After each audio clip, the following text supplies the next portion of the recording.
Hey, John Cruz, and I'm going to give you the recap of my baits that I used throughout the entire Elite Series season. We started off at the cold Classic down there at Lake Hartwell, South Carolina. Crazy how cold those temperatures were. The stormy gear definitely kept me warm down there. First day, didn't have too good of a day. Only caught a couple fish. Changed areas the second day and caught a respectable limit, and I was using the Pinkalicious Fuse. Something about that pink worm in that clear water. Caught all spotted bass. Had a decent limit there, and then we moved from there. First Elite Series tournament was down in Texas on the Sabine River. Last time we were down there, I was able to scour up a decent tournament. So I didn't have a ton of confidence, on any one specific area. So I just I had a okay practice, had a couple areas going on.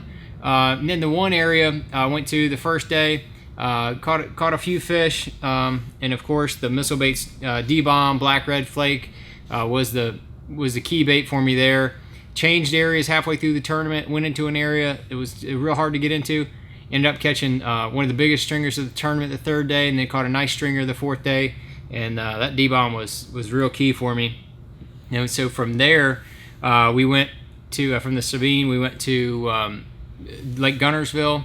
When we went to Lake Guntersville, a lot of the fish I was targeting were spawning.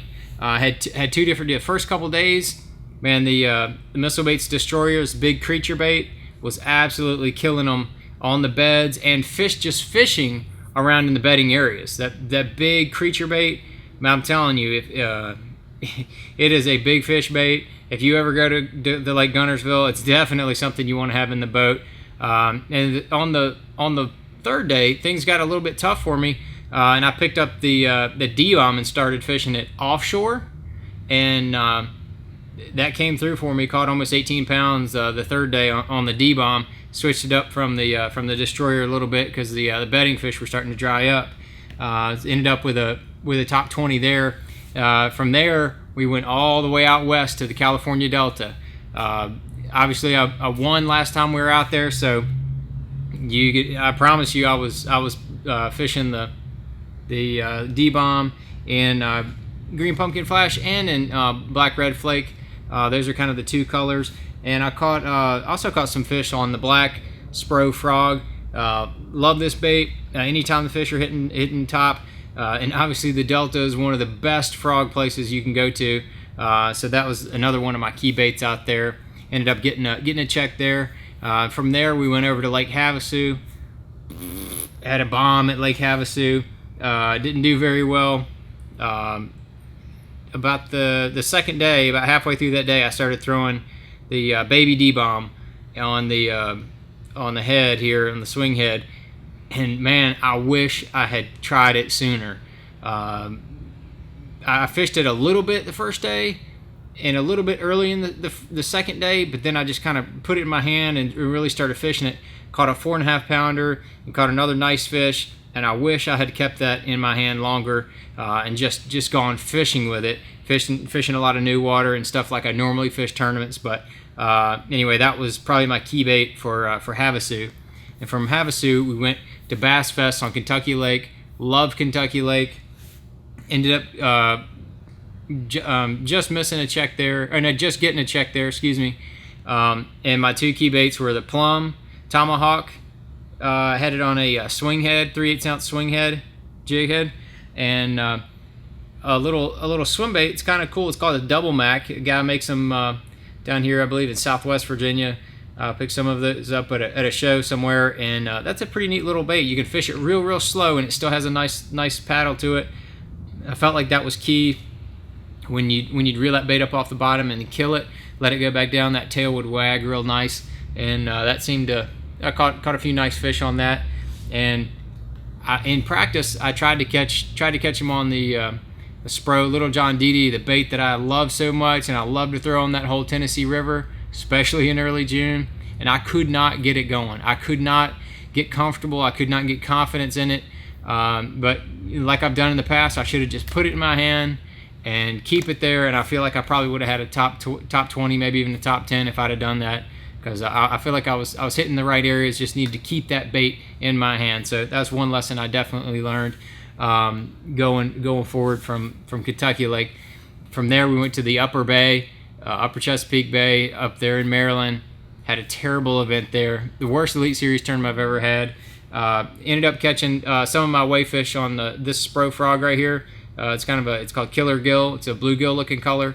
The fish were definitely keying in on the bluegill around the grass beds, but man, those grass beds and the flats up there were just dying. Those fish were leaving. I don't know why. The grass is beautiful. There was a ton of bait. Didn't make any sense at all, but man, it just everything else I tried after that just didn't seem to work. And like I said, had one of the worst tournaments, but I was still okay in the points. I think I was 30th in the points, leaving there, going to St. Lawrence. Went up there to the St. Lawrence and was able to finish one place. That's right, one place out of the money. I was drop shotting the Missile Baits Fuse Green Pumpkin Purple Flake. That was a key bait for me there. You have a lot of current in that river. And what you do is you cast out and you can drift along with the current, or you can fish over top of the shallower shoals, or you can fish in bays out of the current. But I was just drifting in that current and hitting little key places, and that was the key bait for me up there that week. Just barely missed a check. Only like 2 ounces, I believe it was, from making that. From there, we went up to Lake St. Clair up there in Michigan. I really like fishing that lake. You got largemouth and smallmouth. The first day I caught some largemouth on the old frog. Fun.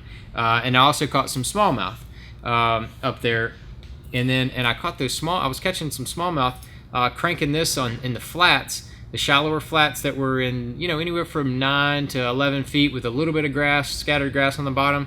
And this is a prototype crankbait from Spro. So if it doesn't look familiar, maybe it will in about a year or so. So just keep your eyes out for that bait. It's one of the 2 prototypes that I had, and I ended up catching maybe close to half the wayfish that I had on this crankbait. They would just absolutely slaughter it when they would hit it. A lot of fun catching those big smallmouth like that.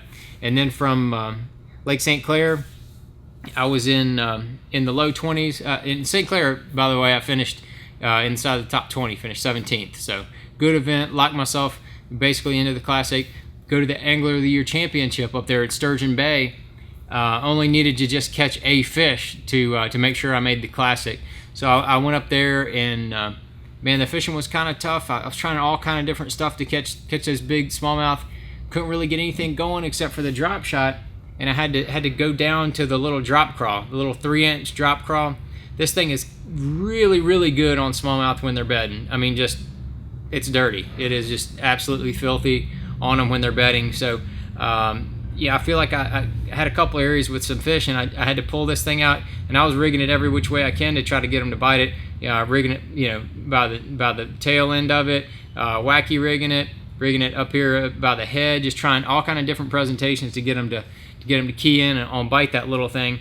And ended up coming in 8th place, caught almost 20 pounds the 3rd day, and most of them came on that little drop cross. So those were my key baits for 2015 in the Elite Series season. No telling what my key baits will be for next year. Going to go to some different places. The Classic starting out on Grand Lake. You never know what could come into play there, but I guarantee you Missile Baits and Spro will be a big part of it.